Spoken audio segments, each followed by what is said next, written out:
Hello everyone, welcome to the biology channel. Today we are going to discuss a very important topic, that is genome organization in eukaryotes. So let's start.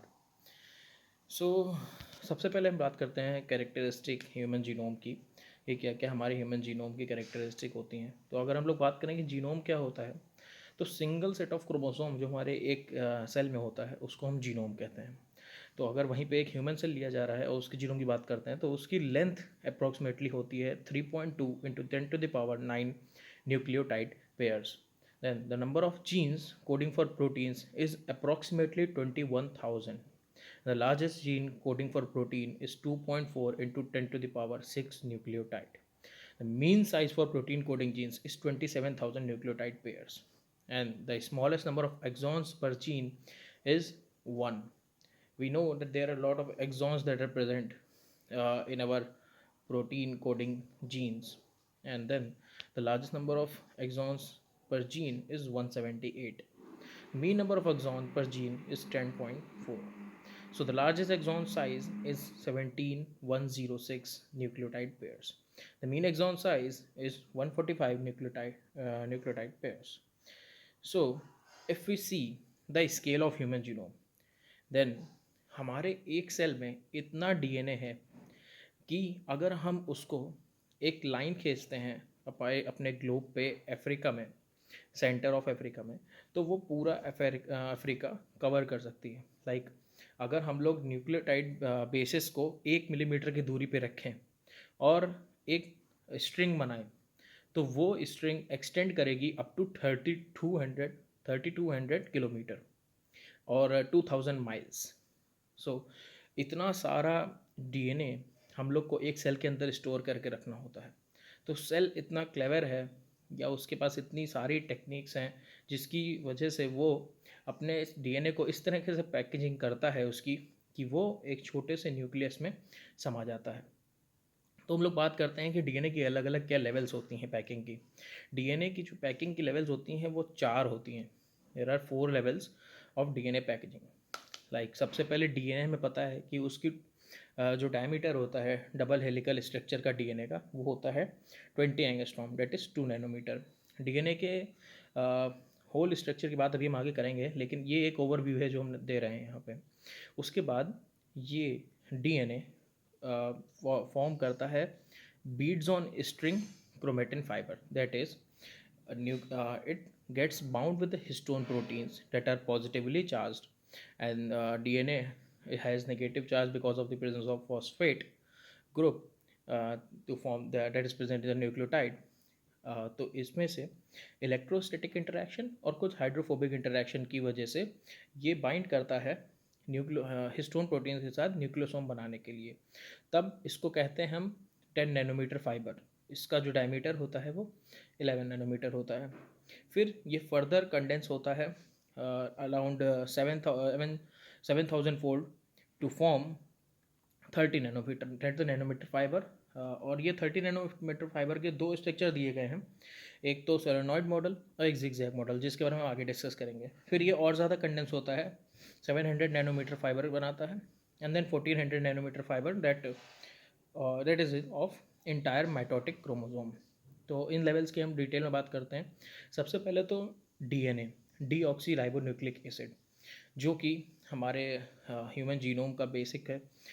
इसी से सब कुछ बना हुआ है। और DNA code करता है आरएनए को और आरएनए कोड करते हैं प्रोटीन को। तो अगर हम लोग बात करते हैं डीएनए के स्ट्रक्चर की, तो डबल हेलिकल स्ट्रक्चर होता है। दो न्यूक्लियोटाइड दो पॉलीन्यूक्लियोटाइड बैकबोन चेन्स होती हैं जो कि एंटी पैरेलली रन करती हैं। अगर हम लोग यहाँ पे जो हम लोग बात कर रहे हैं वो बी डीएनए की बात कर रहे हैं। इस बी डीएनए में जो पर बेस पेयर राइज होता है वो 3.32 एंगस्ट्रॉम होता है। जो इसका हीलिक्स का पैकिंग डायमीटर होता है वो 20 एंगस्ट्रॉम टू 23.7 एंगस्ट्रॉम होता है। इसका जो हीलिक्स रोटेशन सेंस होता है वो राइट हैंडेड होता है। ए डीएनए का भी राइट हैंडेड होता है। Only Z DNA has the left handed helix rotation sense. Then अगर हम लोग बात करें कि पर हीलिक्स टर्न पे कितने बेस पेयर का राइज होता है, तो वो यहाँ पे 10 बेस पेयर का राइज होता है। और पर बेस पेयर रोटेशन जो है वो 35.9 डिग्री की होती है, अराउंड 36 degree. Okay, then if we talk about the pitch per helix turn, that would be 33.2 angstrom. तो ये डीएनए जो होता है, जैसे कि हमने बताया, इसकी जो डायमीटर होती है वो 2 नैनोमीटर होती है. अब इसके बाद जो पहला लेवल होता है डीएनए पैकेजिंग का, वो होता है न्यूक्लियोसोम फॉर्मेशन. तो न्यूक्लियोसोम फॉर्मेशन आखिर होता क्या है? कुछ ऐसे प्रोटीन्स होते हैं जो कि पॉजिटिवली चार्ज होते हैं और हमारे डीएनए को रैप करने में हेल्प करते हैं. इनको हम हिस्टोन प्रोटीन कहते हैं. हिस्टोन प्रोटीन के बारे में कैसे पता चला कि अगर हम अपना डीएनए लेते हैं और उसको माइक्रोकोकल न्यूक्लियस से ट्रीट करते हैं, तो ऐसा होता है कि अगर हम लोग उसको इलेक्ट्रोफोरेसिस करते हैं उसकी, तो हमारे जो बैंड्स मिलते हैं वो रेगुलर होते हैं, जिसमें अराउंड 200 बेस पेयर्स के बैंड मिलते हैं.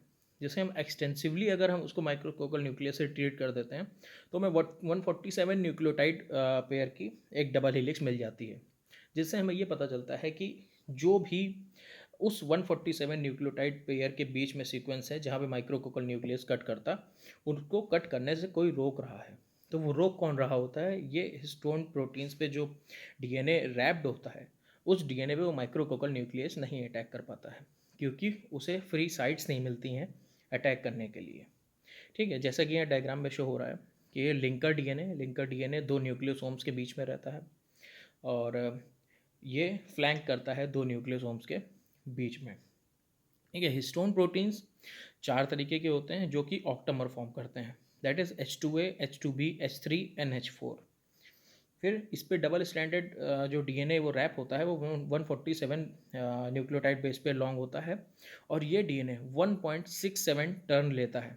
अगर हम देखें तो 1.67 टर्न लेता है एंट्री से एग्जिट तक.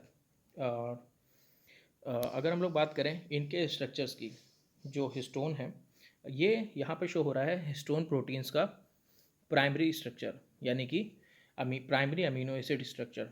यहाँ पे प्रोटीन बन के आई है, अभी ये फोल्डेड नहीं है. It is H2A, H2B, H3, H4. अगर हम लोग देखें तो इनके प्राइमरी स्ट्रक्चर में कॉमन क्या है? H2A, H2B, H3 और H4 चारों के ही प्राइमरी स्ट्रक्चर में कॉमन है एन टर्मिनल टेल और histone fold region. N terminal tail क्या करती है? एन टर्मिनल टेल जब हिस्टोन का पूरा स्ट्रक्चर बनता है तो एन टर्मिनल टेल बाहर की तरफ रहती हैं. वो कंप्लीटली ग्लोबुलर स्ट्रक्चर फॉर्म नहीं करती हैं. मतलब स्टोन अपना ग्लोबुल बनाता है, लेकिन एन टर्मिनल टेल जो है वो बाहर प्रोजेक्ट करती हैं. स्टोन फोल्ड का यहाँ पे क्या काम होता है? जैसे कि हम देखें this diagram that is shown here. This diagram is showing that the uh, histone is getting folded in this way. तो इस तरीके से फोल्ड होने का मतलब क्या होता है, या ये फोल्ड हेल्प कैसे कर रहा है? अब क्या हो रहा है कि जैसे ये हर स्टोन ऐसे फोल्ड करता है और उसके बाद वो ऐसा स्ट्रक्चर बनाता है. कैसे ऐसा स्ट्रक्चर वो बनाता है? आखिर आपस में हैंडशेक करके. इस स्ट्रक्चर को हम कहते हैं हैंडशेक स्ट्रक्चर. यहाँ पे जो शो हो रहा है वो स्टोन 2A और 2B जो कि डायमर बना रहे हैं हैंडशेक करके. जैसे कि हम लोग हैंडशेक करते हैं, ये वैसे ही स्ट्रक्चर से सेम बन रहा है कि एक स्टोन फोल्ड है, उसने अपना फोल्ड लिया, एक दूसरा स्टोन है, उसने अपना फोल्ड लिया, और वो आपस में हैंडशेक करके एक डायमर बना रहे हैं. ऐसे ही H3 और H4 डायमर बनाते हैं और फिर ये कंप्लीट ऑक्टामर फॉर्म हो जाता है. अगर हम लोग बात करें तो फाइनल हिस्टोन ऑक्टामर जो है वो ऐसे बनता है. अब ये आप देखें, इसमें सेंट्रल पार्ट में यहाँ पे शो हो रहे हैं हिस्टोन के dimers and tetramers that are present inside the core of the histones. और जब ये बनते हैं, इसी पे डीएनए हमारा जो है वो रैप करता है.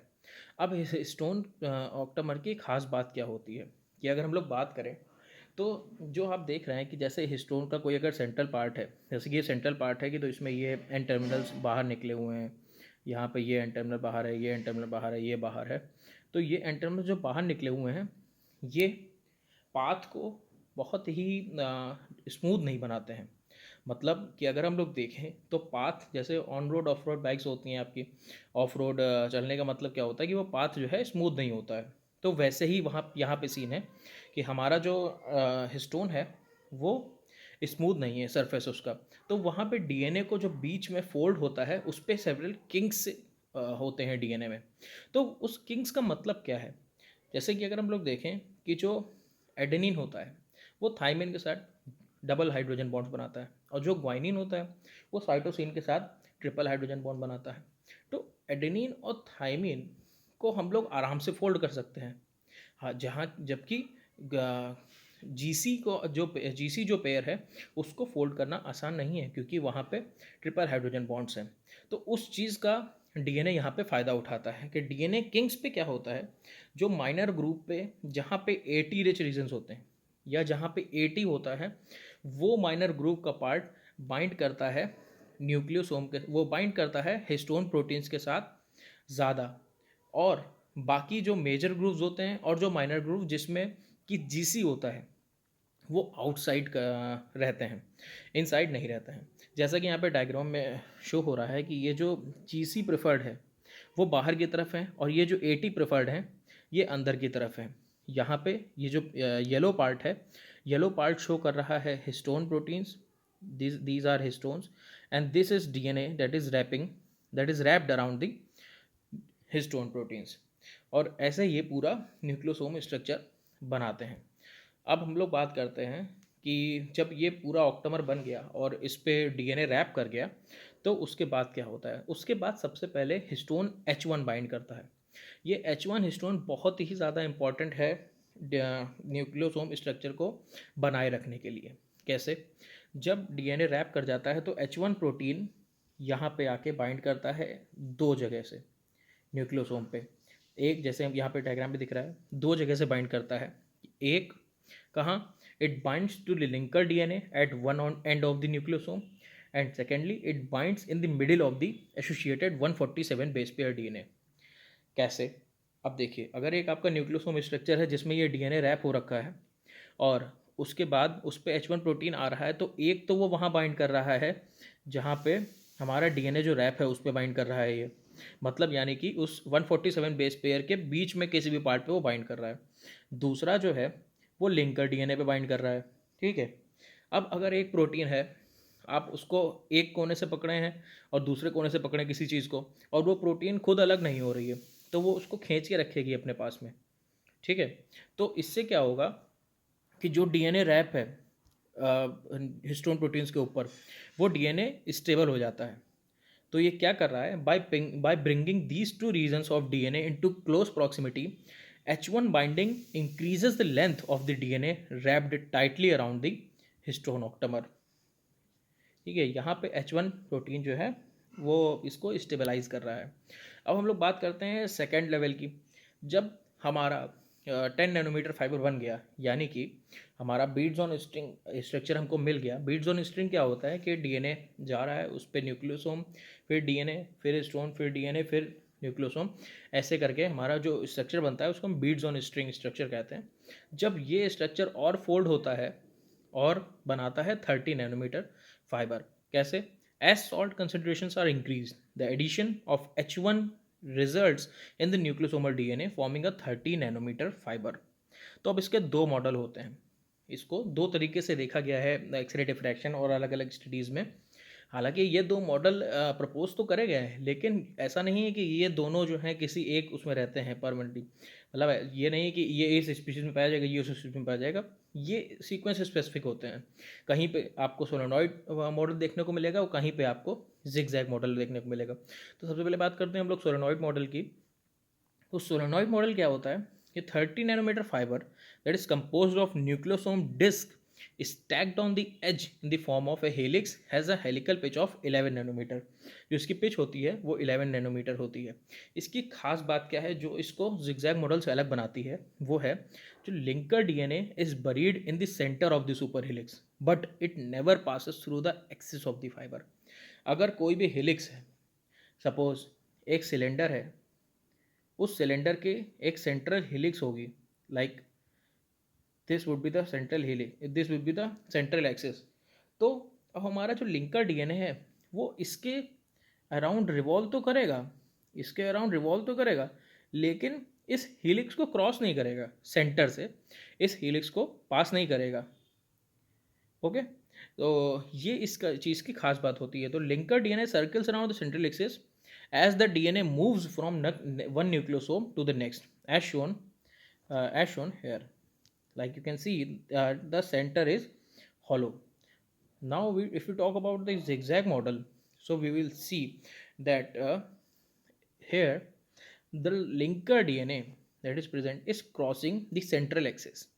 The zigzag conformation require the linker DNA to central axis pass through the central axis of the fiber in a relatively straight form. Okay, तो longer linker DNA favours this conformation. अब मान लीजिए एक DNA है जिसमें nucleosome बने हैं हमारे, और उसमें कहीं पे हमारी जो डीएनए लिंकर डीएनए की लेंथ है वो छोटी है, कहीं पे लंबी है. तो जहाँ पे लिंकर डीएनए की लेंथ रेगुलरली लंबी होगी वहाँ पे हमें जिगजैग देखने को मिलेगा 30 नैनोमीटर.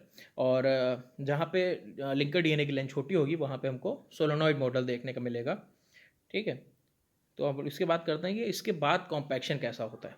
ये अगर आपका 30 नैनोमीटर फाइबर बन गया तो उसके बाद आपका कॉम्पैक्शन कैसा होगा.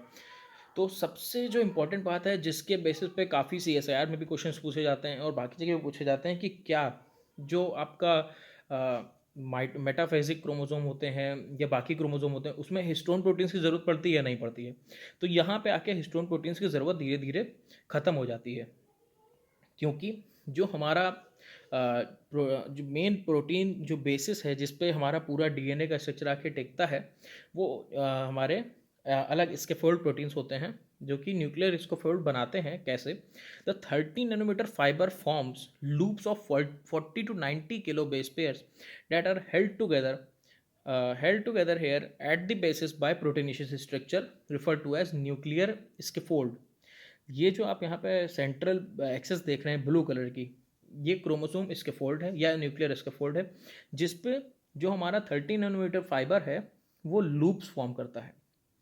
ठीक है, ये लूप्स फॉर्म करता है इस तरीके से कि हमारा जो फाइबर स्ट्रक्चर है वो और ज़्यादा कंडेंस हो जाए.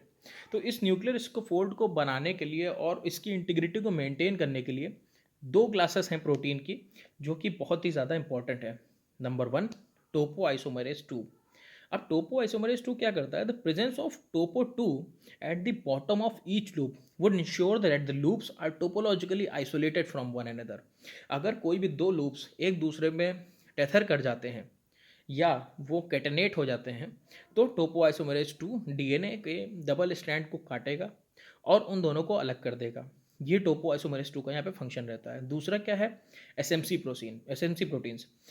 Proteins condensins and hold sister chromatids together after the chromosome duplication. Chromosome duplication हो जाता है उसके बाद एसएमसी प्रोटीन कंडेंस करती हैं और होल्ड करती हैं क्रोमेटिड्स को साथ में. दूसरी चीज़, जो हमारा स्कैफोल्ड पे प्रोटीन जो हमारा स्ट्रक्चर बनता है न्यूक्लियर स्कैफोल्ड पे फाइबर का, उसको होल्ड करने में एसएमसी प्रोटीन का बहुत ही मेजर रोल होता है. तो अगर हम लोग अब देखें तो ये हमारा फाइनल रिव्यू है कि हम लोग ने क्या अभी पढ़ा. तो यहाँ डबल हेलिकल डीएनए स्ट्रक्चर है जो कि न्यूक्लियोसोम के साथ बाइंड करके बना रहा है beads on string structure. Then there is 30 nanometre chromatin fibre. Then the protein scaffold that is 300 nanometre, that is loop domains. Then there is 700 nanometre and then is metaphasic chromosome that is 1400 nanometre. तो हम लोग यहाँ पे बात करते हैं metaphysic chromosome में दो पार्ट्स होते हैं जो हमको मिलते हैं ज़्यादातर, जो हमने सुना होगा कि यूक्रोमेटिन और हेटेरोक्रोमेटिन. हेटेरोक्रोमेटिन रीजन वो होता है जो कि बहुत ही डेंसली पैक्ड होता है और यूक्रोमेटिन रीजन वो होता है जो कि लूजली पैक्ड होता है. इसके बारे में हम लोग तब बात करेंगे जब हम लोग बात करेंगे रेगुलेशन कैसे होता है. तो ये था हम लोग का पूरा जीनोम ऑर्गेनाइजेशन कि कहाँ से कहानी शुरू होती है और वो कहाँ पे आगे ख़त्म होती है. Hope you guys like it. Thank you so much.